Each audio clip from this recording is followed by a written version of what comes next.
ഓം നമോ നാരായണായ. ഗുരുവായൂർ ക്ഷേത്രം എന്നും പുലർച്ചെ 3-ന് തുറക്കും. ഗുരുവായൂർ അഹസ് പകരുന്നത്, അതായത് ഒരു ദിവസം ആരംഭിക്കുന്നത് പുലർച്ചെ 2 മണിക്കാണ്. അഹസ് പകർന്ന് കുളിച്ചു വേണം നിവേദ്യവും പൂജാദ്രവ്യങ്ങളും തയ്യാറാക്കാൻ. കുളിച്ചു കയറി നിവേദ്യവും പായസവും തയ്യാറാക്കൽ, വിളക്കുവെപ്പ്, ചന്ദനമരയ്ക്കൽ എന്നിവ ശരവേഗത്തിൽ ഒരുക്കങ്ങളായി. മേൽശാന്തി കുളിച്ചെത്തും. ഓദിക്കർ, കഴകക്കാർ, അടിയന്തരക്കാർ, നാഗസ്വരം, തകിൽ, കാവൽക്കാർ, ഉദ്യോഗസ്ഥർ സർവം സജ്ജമാകും. ഒരാൾക്ക് എത്താൻ കഴിഞ്ഞില്ലെങ്കിൽ പകരക്കാരൻ എത്തിയിരിക്കും. 5-ന് കേളി തുടങ്ങണം. 4:50-ന് മദ്ദളം അരയിലുറപ്പിച്ച് ചെണ്ട തോളിലിട്ട് ഇലത്താളം കയ്യിലേന്തി താളക്കാർ കാത്തുനിൽക്കും. രാവിലെ 6:45-നാണ് ശീവേലി. കൊട്ടുകേട്ടാൽ ആന റെഡി. കുളിച്ചു കുറിയിട്ട് നെറ്റിപ്പട്ടം കെട്ടി മുന്നിലുണ്ടാകും.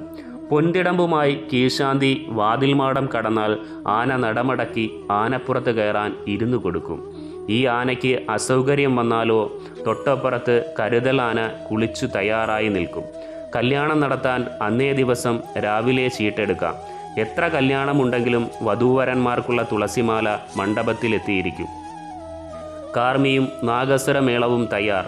8 ലക്ഷത്തിൻ്റെ പാൽപ്പായസവും 1.5 ലക്ഷം രൂപയുടെ നെയ്പായസവും ചകിരി മാത്രം കത്തിച്ച് തയ്യാറാക്കുന്നത് അതിവേഗത്തിൽ. വെള്ളനിവേദ്യം, പാലട, ഇരട്ടിപ്പായസം, ശർക്കര പായസം, ത്രിമധുരം, അപ്പം, അട, അവിൽ ഇതും വലിയ അളവിൽ വേണം. അഷ്ടമി രോഹിണിക്ക് 44,000 അപ്പം. അന്ന് പൊടിച്ചെടുക്കുന്ന അരിപ്പൊടി കൊണ്ട് അപ്പക്കാരകളിൽ തെങ്ങിൻ കൊതുമ്പ് മാത്രം കത്തിച്ചുണ്ടാക്കും. ദിവസവും 200 ഉരുള ചന്ദനം. രാത്രി വിളക്കിന് 8000 ചുറ്റുവിളക്കുകളിൽ എണ്ണത്തിരി. യന്ത്രങ്ങൾ തോൽക്കുന്ന മനുഷ്യപ്രയത്നം കണ്ണൻ്റെ സന്നിധിയിൽ നിത്യാഭ്യാസങ്ങൾ മാത്രമാണ്. അശുദ്ധികൾ സംഭവിച്ചാൽ പുണ്യാഹം വേണം. അത്യപൂർവ ദ്രവ്യങ്ങൾ കൊണ്ട് പുണ്യാഹം നടത്താൻ 20 മിനിറ്റ് ധാരാളം. എല്ലാം ധാരാളമുണ്ട്, എന്നാൽ ധാരാളിത്തമില്ല. കയ്യും കണക്കുമുണ്ട്. അന്നത്തെ കണക്ക് അന്ന് തന്നെ ഗുരുവായൂരപ്പനെ ബോധ്യപ്പെടുത്തണം. ഓലവായന എന്നാണ് ഈ ചടങ്ങിനെ അറിയപ്പെടുന്നത്.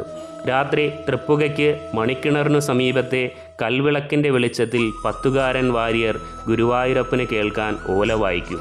അരി, എണ്ണ, മലർ എന്നിവയുടെ കണക്ക് എഴുതിക്കൊണ്ട് ഓലയിൽ എഴുതി സോപാനത്ത് സമർപ്പിക്കും.